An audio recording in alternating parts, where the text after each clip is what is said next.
What you don't realize is that in your day-to-day life, the human brain is constructing for you a particular form of reality. You're not aware of this, and it's giving you a sense of a self, an identity, a person that you are. It's constructing what you see. It's sort of limiting what you're thinking about, the things that matter for your personal survival, for your day-to-day concerns. And so we live as human beings in this kind of constructed world that we all agree on is reality, a social created world. But it's not actually the real world.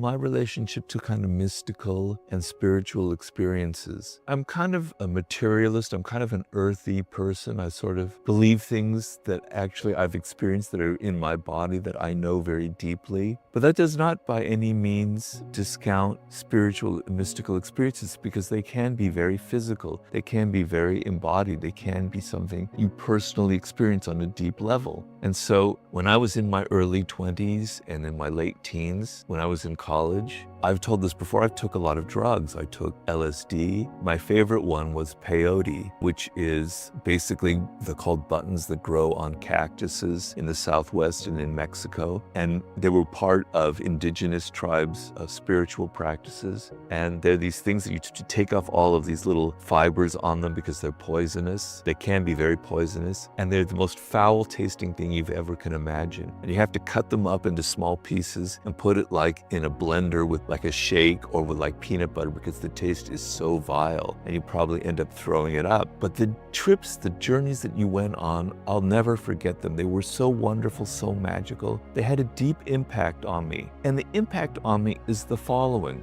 It's something that Aldous Huxley describes in The Doors of Perception. And I'm sorry, I should have recommended that as one of my 5 books, Aldous Huxley's Doors of Perception. But the thing is, what you don't realize is that in your day-to-day life, the human brain, and that's something I'm talking a lot about in my new book, The Sublime, the human brain is constructing for you a particular form of reality, right? You're not aware of this, and it's giving you a sense of a self, an identity, a person that you are. It's constructing what you see. It's sort of limiting what you're thinking about, the things that matter for your personal survival, for your day-to-day concerns. And so we live as human beings in this kind of constructed world that we all agree on is reality, a social created world. But it's not actually the real world. I remember my drug trips. Suddenly, I was seeing things without all those filters, without all that nonsense that the brain is constructing for you, that the social world is constructing for you, the world as it actually is. Now we know neurologically this is how these kind of drugs operate. It kind of bypasses the filtering mechanism of the brain. And so those early experiences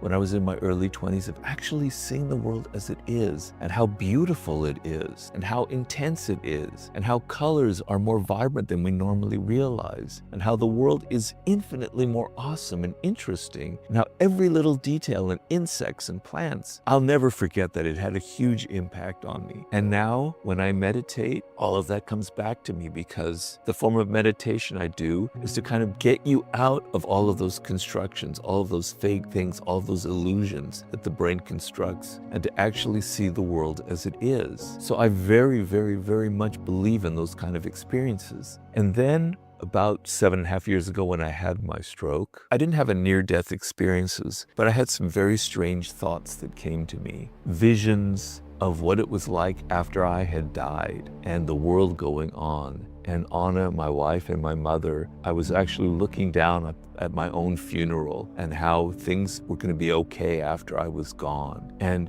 sort of images like that that came up to me in the moment that I was dying, and the feeling inside of my body of my bones kind of dissolving and emptying out, and death was kind of filling me up. You can't explain that verbally. And in fact, it's the last chapter I just wrote in my Sublime book. You can't explain that verbally about how it feels, but it was definitely something. There's another world out there that we can't quite access. that people in near-death experiences access, and I describe that in detail in the last chapter of my book. But I went through that personally on a very strange level when I had my stroke. I could go on and on. I've had many other kind of experiences like that, particularly in relation to my meditation practices, moments where I feel like, this is what the world is like. This is what people are like. This is what's really going on in the world. These kind of flashes have been very meaningful to me, and they kind of make life worth living. My book that will be out in October is all about what I'm trying to describe here. 12 chapters, each of different kinds of experiences like that in different realms, in relation to animals, in relation to ancient history, in relation to biology and how we evolved, to the cosmos, to childhood, etc. I'll answer the question much better in 400 pages of my new book, but that's sort of to give you an idea.